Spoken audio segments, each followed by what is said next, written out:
wale wataweza kuwepo na wale wasio kuwepo tukifuatilia tuweze Mheshimiwa Raila Amolo Odinga. Karibu sana. Your Excellency, President Uhuru Muigai Kenyatta, President of the Republic of Kenya, First Lady Mama Margaret Kenyatta, Deputy President, Archbishop Anthony Muheria, and all the clergy, the family of our departed Mzee Mwai Kibaki, waombolezaji wote ambao wamefika hapa. God is good and all the times. Asanteni sana. We have come, as I said yesterday, to take final farewell to a great Kenyan patriot. Now, I want to say a few things today about Mwai Kibaki. I want to say that the life and history of Mwai Kibaki is very much contemporaneous with the history of independent Kenya. Because as we said, Kibaki resigned from teaching to come and join the liberation movement. He was the chief executive officer of the most vibrant national movement for liberation, KANU. And in the elections of 1963, KANU won the elections, beating then opposition KADU. Then, after that, Kenya became first independent, eventually a republic. So he was assistant minister, vice president, and a president, leader of opposition. But development in Kenya after independence are very much akin to what took place in the rest of the African continent. The constitution that brought independence was a fairly liberal constitution with a devolved system of government called Majimbo. And through a series of amendments, Majimbo was disbanded. Then also several amendments were introduced to the constitution, which basically removed power from the periphery to the center. We ended up with a very authoritarian, or what we call imperial presidency. To cap it all, in 1982, they brought Section 2A, which introduced a single-party system. They was introduced by the then Minister for Justice and Constitutional Affairs, our late friend Charles Njonjo. Mwai Kibaki is the one who seconded it. I'm saying this because it's good for us to say it. We have had a long discussion with him. He did not know the implications. He later on himself became a victim of it all. Because in 1988, they brought Bulolongo system of election. They called them that open democracy. Then, after that, they did the reshuffle and he was removed from being vice president, made minister of health. He did not feel humiliated. He stayed there as a gentleman. Some of us were fighting for repeal of Section 2A and reintroduction of multi-party politics. But because he was inside that system, he said that it is not possible to introduce a multi-party system. But those of us who were calling for it were like somebody cutting a mugumo tree, the razor blade. Unfortunately, with the fall of Berlin Wall, the wind of change that was blowing in Eastern Europe began to also blow in Africa. And through it, Section 2A went. And now we're allowed to form a political party. And Kibaki said that in his deep mind, he has always cherished multi-party system. And immediately resigned from KANU to form DP. So he joined us. We were already then in Ford. And he joined DP. Then eventually, Ford also eventually split into Ford Kenya and Ford Asili. So now Ford Kenya, Ford Asili, DP. We try to work to try to bring these people together. Ken Matiba, Jaramogi, and Kibaki. Eventually tried to, with Kibaki's people, were negotiating. Uncle George Mohoho is here. And the late John Keane, gave him a guy. We tried to negotiate. It was not possible. We said that if you guys don't agree to hang together, we shall be hanged separately. We went to the elections, and truly they were hung separately. One whole post there for Matiba, one for Kibaki, one for Jaramogi. So, but we came together in the opposition. First Matiba was the leader, then Jaramogi. Then both of them eventually went. In 1997, we now try to come together again. There was Kibaki, Amalwa Kijana, Charity Ngilu, and yours truly.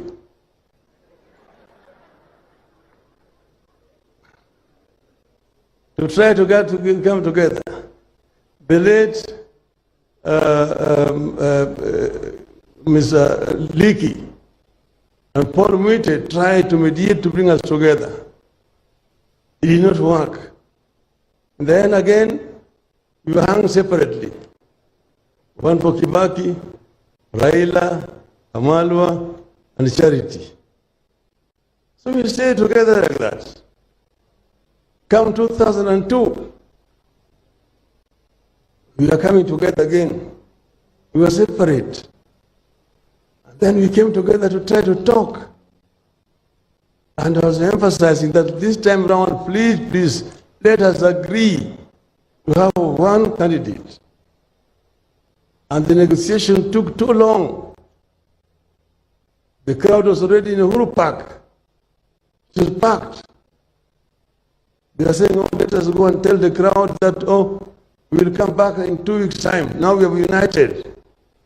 Come back in 2 weeks' time and tell them who is our candidate. I realized that we saw it in 92, we saw it again in 97, it's not going to work again. So this time around, I decided to take the debate to the Wananchi. Then I asked them, because I was the last person to speak, I asked them, si mzee Kibaki tosha?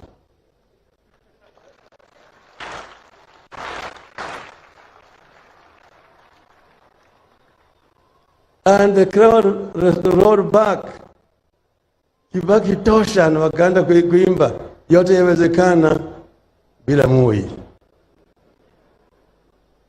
That is the NAC revolution. The rest is no details. But I was saying this because I saw where we were, and we had a long discussion to Mwai Kibaki.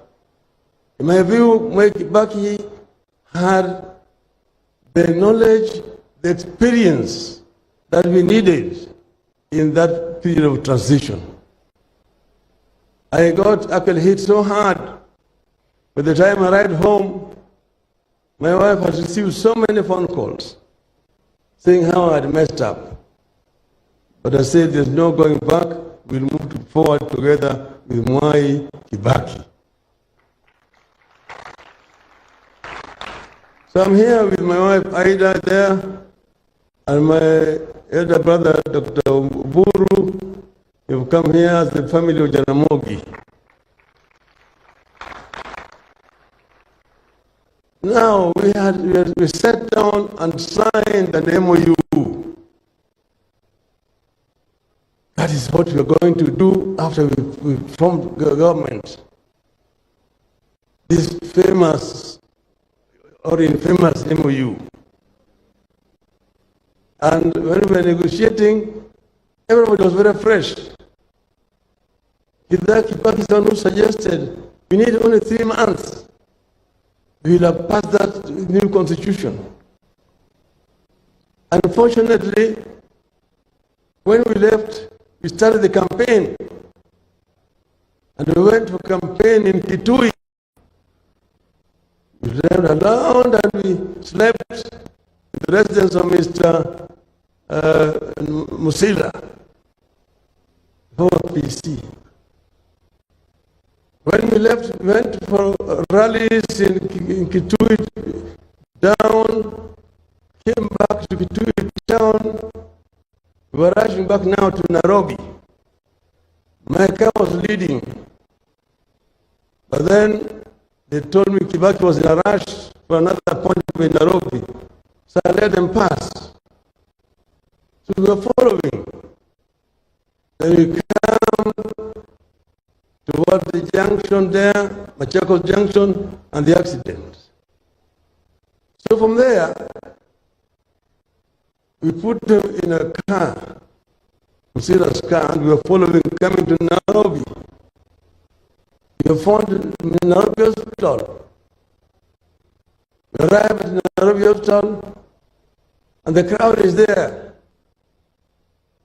It's taken inside, and for treatment, emergency. The crowd was so anxious, what's happening? So I came out and I told them, look, our captain is injured, but the march will continue, and we shall win this match.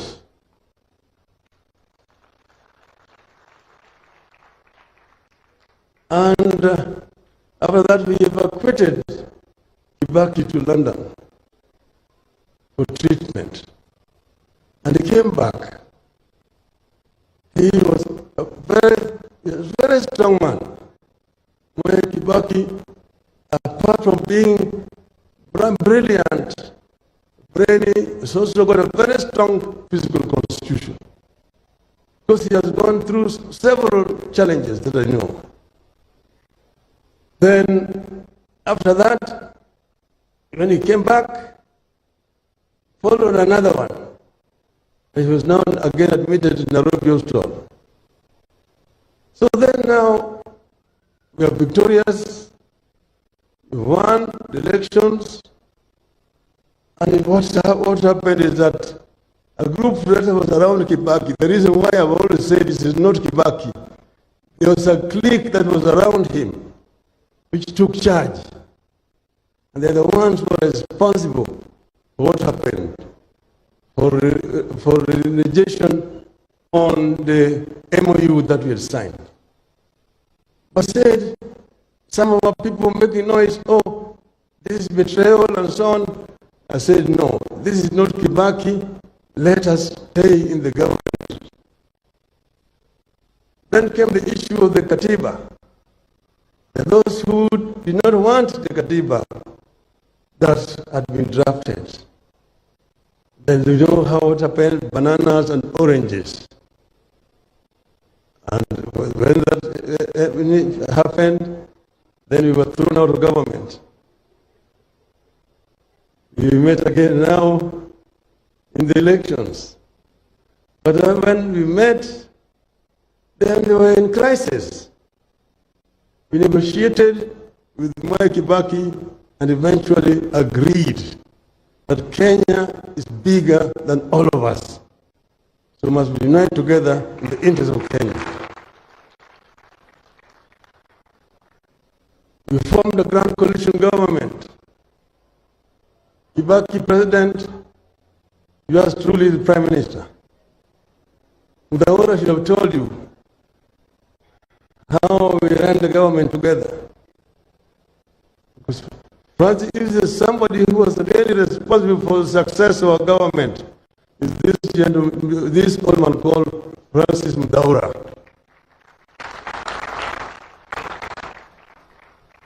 He knows, he did not tell you the role that you have truly played in infrastructure development. In terms of roads, I was the one who took the pain of demolishing structures so that we could construct those roads.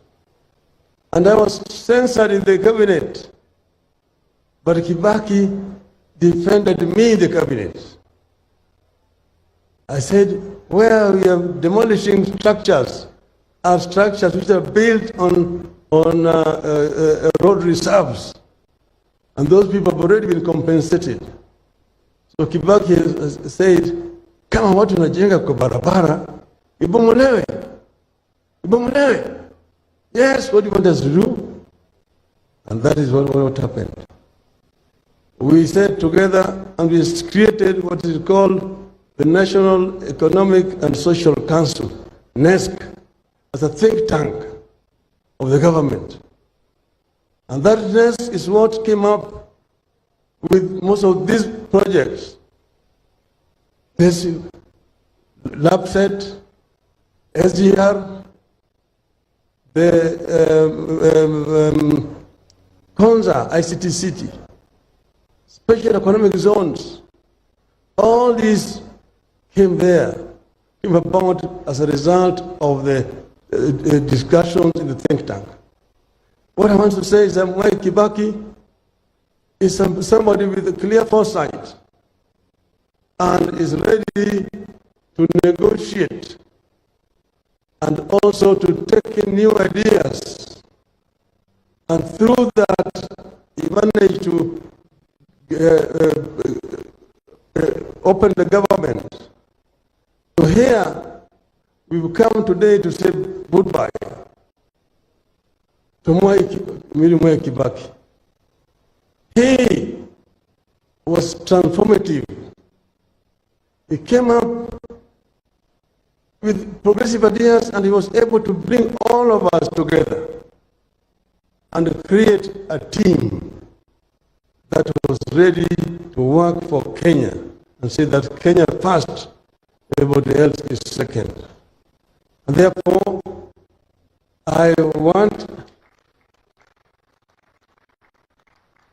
we are paying a tribute to a great Kenyan leader. Fare thee well, mwai Kibaki.